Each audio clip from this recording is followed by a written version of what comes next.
There's a great article in the Washington Post which puts forth the idea that the U.S. economy is way too finance-oriented, and that the sheer size of Wall Street is basically destroying everybody else in the country.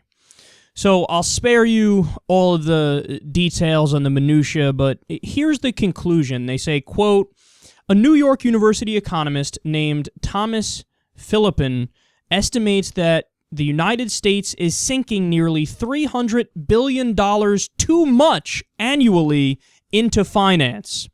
They say, in perhaps the starkest illustration, economists from Harvard University and the University of Chicago wrote in a recent paper that every dollar a worker earns in a research field spills over to make the economy $5 better off, whereas every dollar a similar worker earns in finance comes with a drain, making the economy 60 cents worse off. So this gets to the heart of an issue that's allegedly very important to conservatives. The idea of wealth creation, the idea of, well, are you a siphon on the economy? Are you a parasite or a leech on the economy? Or are you a producer for the economy? And it turns out that when you look at the financial sector overall, and when you look at Wall Street overall, they're making us net worse off. Every dollar you put in, they say the economy is 60 cents worse off. Whereas for every dollar you put towards research, the economy is $5 better off. So what this is doing is this is flipping on its head a narrative that's very pervasive nowadays. And the narrative is that if you're a white guy who wears a suit and tie and goes to work on Wall Street at a bank or at a hedge fund or at a place like that, and you put in 10 hours a day or whatever it is, that, well, you're just an upstanding member of society and you're doing the right thing and you're raising your family and you're helping everybody out. It turns out, no, those are the moochers. It turns out they're hurting the economy, and it's been proven by economists. Whereas the government researcher at a university who's been given a grant of $100,000 to work for 2.5 years, that guy with his work is producing wealth for everybody else. For every dollar spent on that guy, the economy is $5 better off.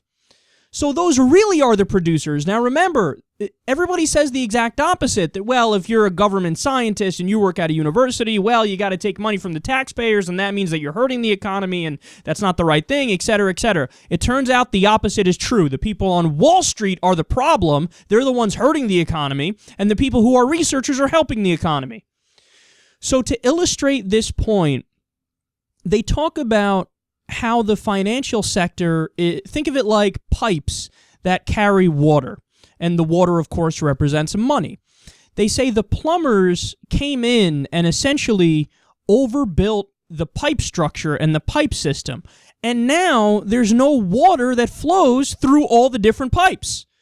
So it's a fact that all of the infrastructure that was used and the metal that was used and the man hours that went into building those pipes that are not being used, it's wasted. And those pipes today are still wasteful.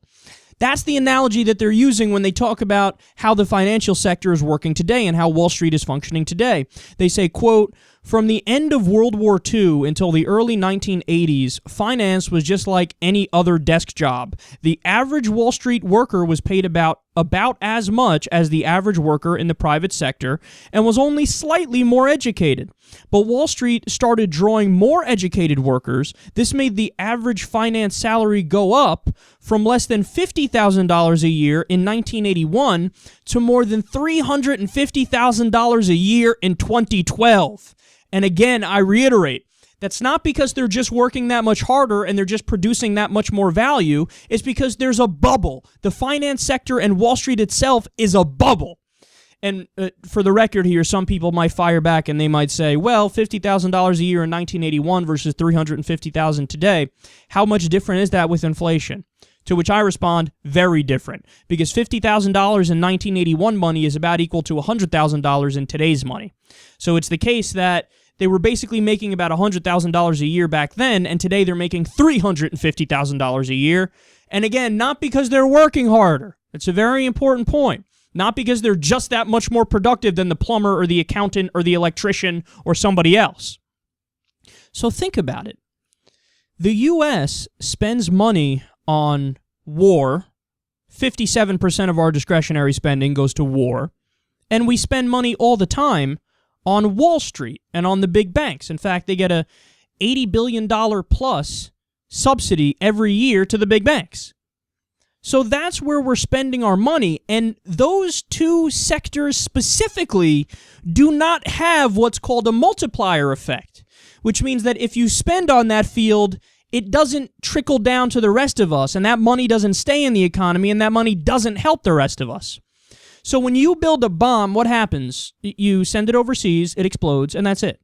It's not like, say, if you spend on food stamps where somebody spends that money, puts it in the economy, and then it stays in the economy, and it goes from the person who makes the food to the person who makes the cars, and then from the person that makes the cars to the person who sells flowers or whatever. It doesn't have the multiplier effect where it stays in the economy and it continues to make people wealthy.